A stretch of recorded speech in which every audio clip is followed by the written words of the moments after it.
Observer wallet backup and encryption. First, you'll want to go and encrypt your wallet with whatever password you want. Do not lose this password or your observer will be lost forever. Hit yes.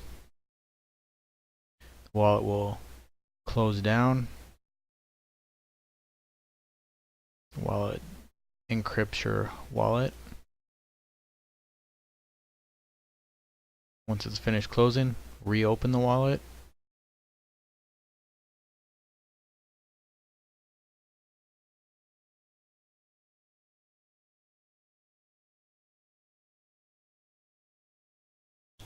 And now that your wallet's encrypted, you'll want to back it up.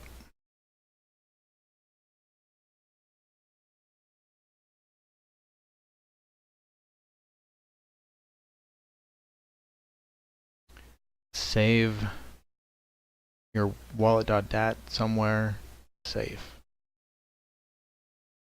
I also want to note that it is critical that you encrypt your wallet prior to doing a backup. If you back up before you encrypt, your backup won't be encrypted with your password, which could lead to hacking or theft if someone were to gain access to your wallet.dat file.